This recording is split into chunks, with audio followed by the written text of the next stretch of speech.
ఎండాకాలం వచ్చేసిందండి. మనం చాలా జాగ్రత్తగా ఉండాలి. ముఖ్యంగా బయటికెళ్ళినప్పుడు వడదెబ్బ అంటాం. వడదెబ్బ అంటాం. మనకి ముఖ్యంగా మెడికల్ టర్మినాలజీలో 3 టర్మ్స్ ఉన్నాయండి. హీట్ ఎగ్జాషన్ అంటాం. హీట్ ఎగ్జాషన్ అంటే వడదెబ్బ. అంటే సింపుల్‌గా మనకి బయటికెళ్ళినప్పుడు తగిలిన ఏమైనా సింపుల్ వడదెబ్బ. దీన్ని మనం ఇంట్లోనే ట్రీట్ చేసుకోవచ్చు. శుభ్రంగా మన ఎలక్ట్రాల్ అంటాం కదా! ఓఆర్ఎస్ నీళ్ళలో కలుపుకొని తాగడం, లేకపోతే కొబ్బరి బోండం లాంటివి తాగడం. ఒకవేళ అక్కడ నెగ్లెక్ట్ చేస్తే నెక్స్ట్ హీట్ హైపర్ పైరెక్సియా అంటామండి. ఆ ఎండ వేడిమి ఎక్కువ అవ్వడం వలన వడదెబ్బని మనం నెగ్లెక్ట్ చేస్తే వెంటనే హై ఫీవర్ వచ్చేస్తుంది. High fever. దీన్ని హీట్ హైపర్ పైరెక్సియా అంటారు. ఇది కొంచెం డేంజరస్ సిచ్యువేషన్. అంటే వెంటనే డేంజరస్ కాదు.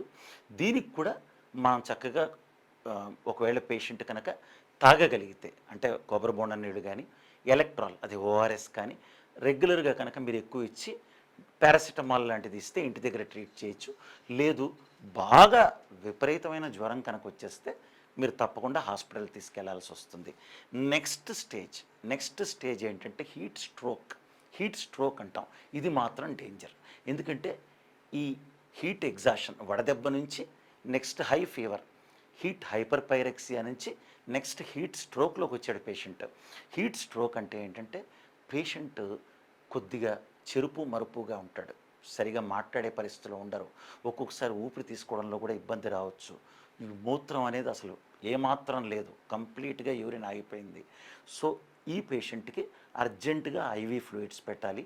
ఒక్కొక్కసారి వెంటిలేటర్ కూడా పెట్టాల్సిన అవసరం రావచ్చు. ఇవన్నీ రాకుండా ఉండాలి అంటే మనం ముందర నుంచి జాగ్రత్తగా ఉండాలి.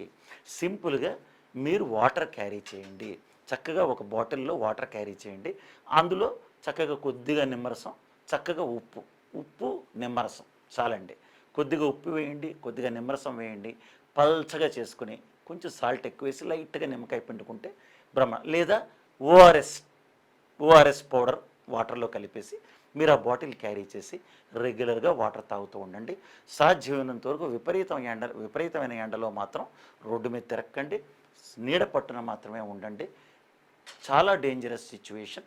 హీట్ ఎగ్జాషన్ వడదెబ్బ, next heat hyper pyrexia high fever, తర్వాత హీట్ స్ట్రోక్. అంటే హీట్ స్ట్రోక్ వరకు మాత్రం వెళ్ళొద్దు, చాలా ప్రమాదకరం. ఈ మధ్య మా దగ్గర ఒక పేషెంట్ పోయారు. ఎంత ట్రీట్మెంట్ ఇచ్చినా కాపాడలేకపోయాం.